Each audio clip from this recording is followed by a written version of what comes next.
chapter 36.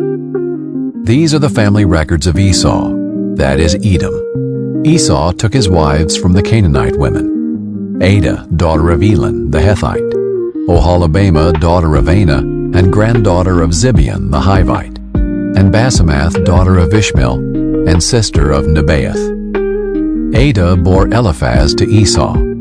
Basemath bore Ruel, and Oholibamah bore Jeush, Jalem, and Korah.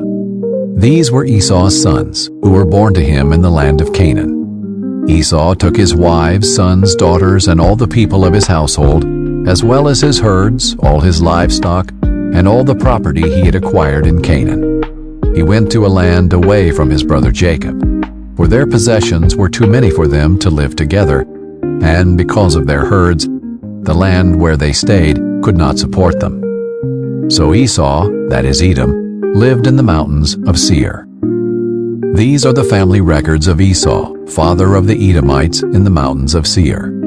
These are the names of Esau's sons: Eliphaz, son of Esau's wife Adah, and Ruel, son of Esau's wife Basemath. The sons of Eliphaz were Teman, Omar, Zepho, Gatam, and Kenaz. Timnah, a concubine of Esau's son Eliphaz, bore Amalek to Eliphaz. These are the sons of Esau's wife Adah. These are Ruel's sons: Nahath, Zerah, Shammah, and Mizah. These are the sons of Esau's wife Basemath. These are the sons of Esau's wife Oholibamah, daughter of Anah, and granddaughter of Zibeon. She bore Jeush, Jalem, and Korah to Edom. These are the chiefs among Esau's sons, the sons of Eliphaz, Esau's firstborn: Chief Teman, Chief Omar, Chief Zepho, Chief Kenaz, Chief Korah, Chief Gatam, and Chief Amalek. These are the chiefs descended from Eliphaz in the land of Edom. These are the sons of Adah. These are the sons of Ruel, Esau's son: Chief Nahath, Chief Zerah, Chief Shammah, and Chief Mizah. These are the chiefs descended from Ruel in the land of Edom. These are the sons of Esau's wife Basemath. These are the sons of Esau's wife Oholibamah: Chief Jeush, Chief Jalem, and Chief Korah. These are the chiefs descended from Esau's wife Oholibamah, daughter of Anah. These are the sons of Esau, that is Edom, and these are their chiefs. These are the sons of Seir the Horite, the inhabitants of the land: Lotan, Shobal, Zibeon, Anah, Dishon, Ezer, and Dishan. These are the chiefs among the Horites, the sons of Seir in the land of Edom. The sons of Lotan were Hori and Heman. Timnah was Lotan's sister. These are Shobal's sons: Alvan, Manahath, Ebal, Shepho, and Onam. These are Zibeon's sons: Aya and Anah. This was the Anah who found the hot springs in the wilderness while he was pasturing the donkeys of his father Zibeon. These are the children of Anah: Dishon and Oholibamah, daughter of Anah. These are Dishon's sons: Hemdan, Eshban, Ithran, and Kiran. These are Ezer's sons: Bilhan, Zaaphan, and Akan. These are Dishan's sons: Uz and Aran. These are the chiefs among the Horites: Chief Lotan, Chief Shobal, Chief Zibeon, Chief Anah, Chief Dishon, Chief Ezer, and Chief Dishan. These are the chiefs among the Horites, clan by clan, in the land of Seir. These are the kings who reigned in the land of Edom before any king reigned over the Israelites. Bela, son of Beor, reigned in Edom. The name of his city was Dinhabah. When Bela died, Jobab, son of Zerah, from Basra, reigned in his place. When Jobab died, Husham from the land of the Temanites reigned in his place. When Husham died, Hadad, son of Bedad, reigned in his place. He defeated Midian in the field of Moab. The name of his city was Avath. When Hadad died, Samlah from Masrekah reigned in his place. When Samlah died, Shaul from Rehoboth on the Euphrates River reigned in his place. When Shaul died, Baal-Hanan, son of Akbar, reigned in his place. When Baal-Hanan, son of Akbar, died, Hadar reigned in his place. His city was Pau, and his wife's name was Mehetabel, daughter of Matred, daughter of Mezahab. These are the names of Esau's chiefs, according to their families and their localities by their names: Chief Timnah, Chief Alva, Chief Jetheth, Chief Ohalabama, Chief Elah, Chief Pinon, Chief Kenaz, Chief Teman, Chief Mibzar, Chief Magdael, and Chief Iram. These are Edom's chiefs, according to their settlements in the land they possessed. Esau was father of the Edomites. Chapter 37. Jacob lived in the land where his father had stayed, the land of Canaan. These are the family records of Jacob. At 17 years of age, Joseph tended sheep with his brothers. The young man was working with the sons of Bilhah and Zilpah, his father's wives, and he brought a bad report about them to their father. Now Israel loved Joseph more than his other sons, because Joseph was a son born to him in his old age, and he made a long-sleeved robe for him. When his brothers saw that their father loved him more than all his brothers, they hated him and could not bring themselves to speak peaceably to him. Then Joseph had a dream. When he told it to his brothers, they hated him even more. He said to them, "Listen to this dream I had. There we were, binding sheaves of grain in the field. Suddenly, my sheaf stood up, and your sheaves gathered around it and bowed down to my sheaf." "Are you really going to reign over us?" his brothers asked him. "Are you really going to rule us?" So they hated him even more because of his dream and what he had said. Then he had another dream and told it to his brothers. "Look," he said, "I had another dream, and this time the sun, moon, and 11 stars were bowing down to me." He told his father and brothers, and his father rebuked him. "What kind of dream is this that you have had?" he said. "Am I and your mother and your brothers really going to come and bow down to the ground before you?" His brothers were jealous of him, but his father kept the matter in mind. His brothers had gone to pasture their father's flocks at Shechem. Israel said to Joseph, "Your brothers, you know, are pasturing the flocks at Shechem. Get ready, I'm sending you to them." "I'm ready," Joseph replied. Then Israel said to him, "Go and see how your brothers and the flocks are doing, and bring word back to me." So he sent him from the Hebron valley, and he went to Shechem. A man found him there wandering in the field and asked him, "What are you looking for?" "I'm looking for my brothers," Joseph said. "Can you tell me where they are pasturing their flocks?" "They've moved on from here," the man said.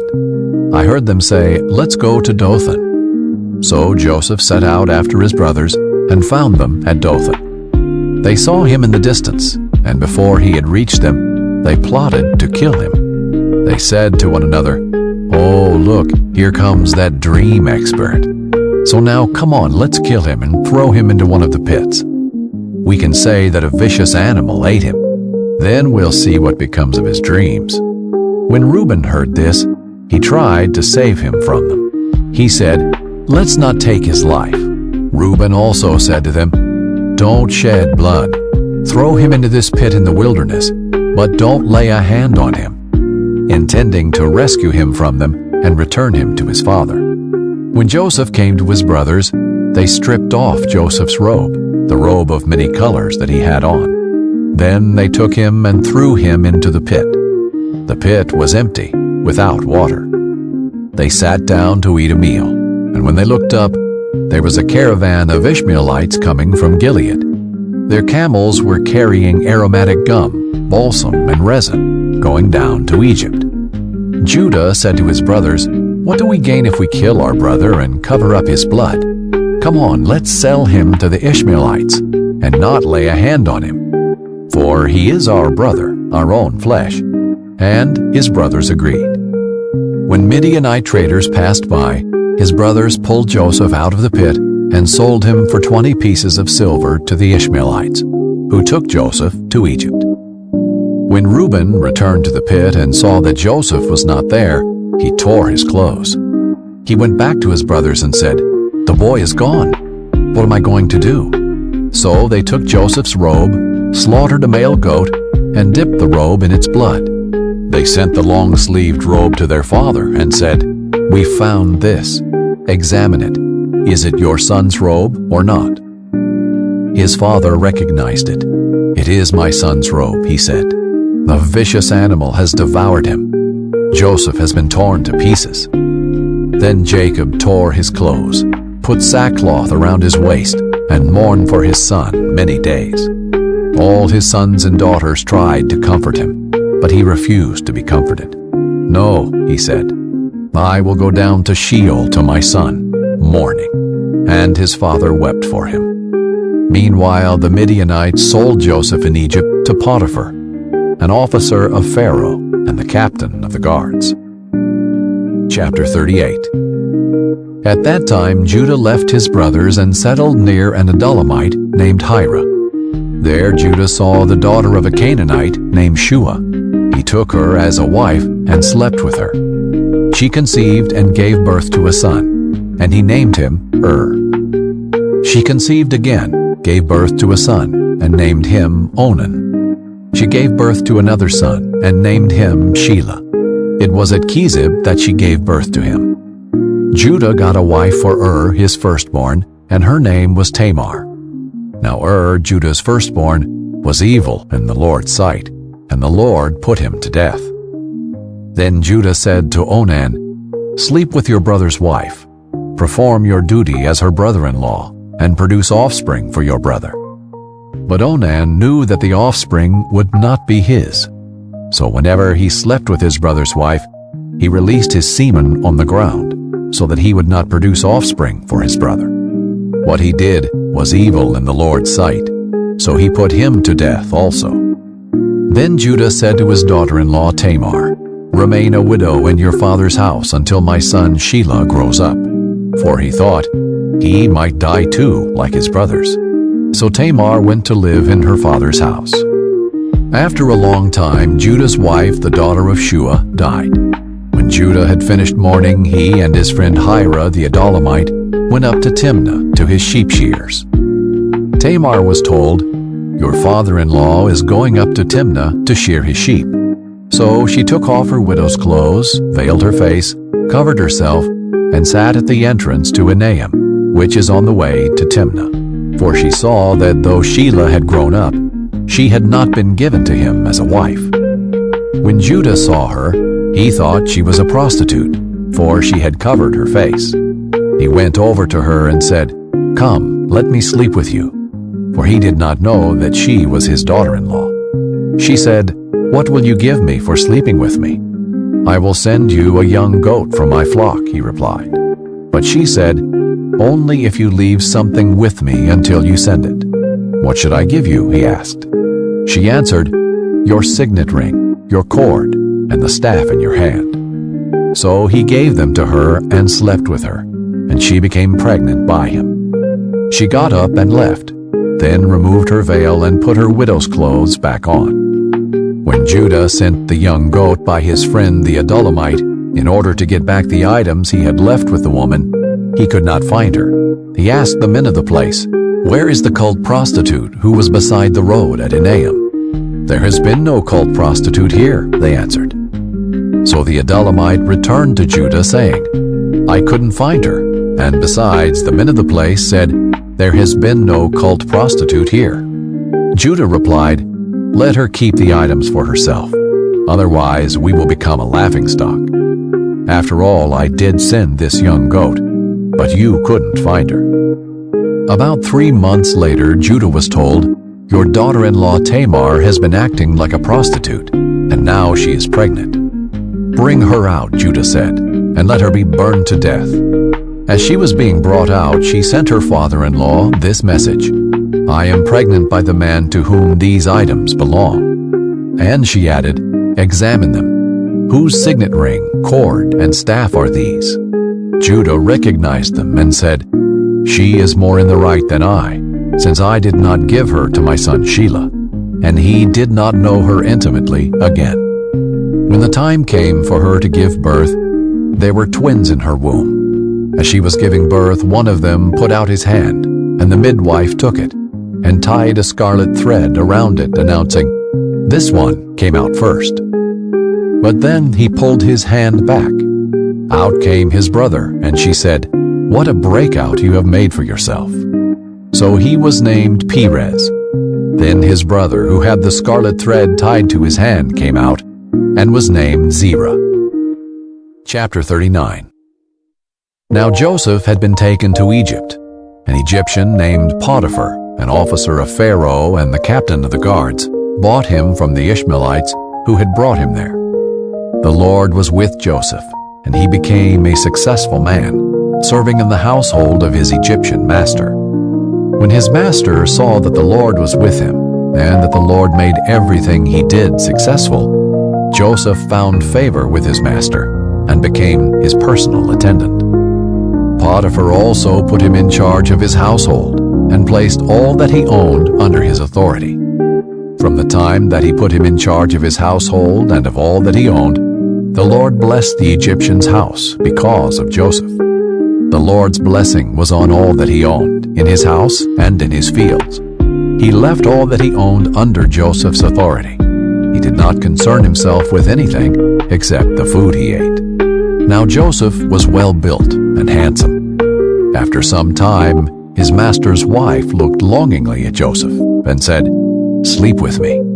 But he refused. "Look," he said to his master's wife, "with me here, my master does not concern himself with anything in his house, and he has put all that he owns under my authority. No one in this house is greater than I am. He has withheld nothing from me except you, because you are his wife. So how could I do this immense evil? And how could I sin against God?" Although she spoke to Joseph day after day, he refused to go to bed with her. Now one day he went into the house to do his work, and none of the household servants were there. She grabbed him by his garment and said, "Sleep with me." But leaving his garment in her hand, he escaped and ran outside. When she saw that he had left his garment with her and had run outside, she called her household servants. "Look," she said to them, "my husband brought a Hebrew man to make fools of us. He came to me so he could sleep with me, and I screamed as loud as I could. When he heard me screaming for help, he left his garment beside me and ran outside." She put Joseph's garment beside her until his master came home. Then she told him the same story. "The Hebrew slave you brought to us came to make a fool of me. But when I screamed for help, he left his garment beside me and ran outside." When his master heard the story his wife told him, "These are the things your slave did to me," he was furious and had him thrown into prison, where the king's prisoners were confined. So Joseph was there in prison. But the Lord was with Joseph and extended kindness to him. He granted him favor with the prison warden. The warden put all the prisoners who were in the prison under Joseph's authority, and he was responsible for everything that was done there. The warden did not bother with anything under Joseph's authority, because the Lord was with him, and the Lord made everything that he did successful.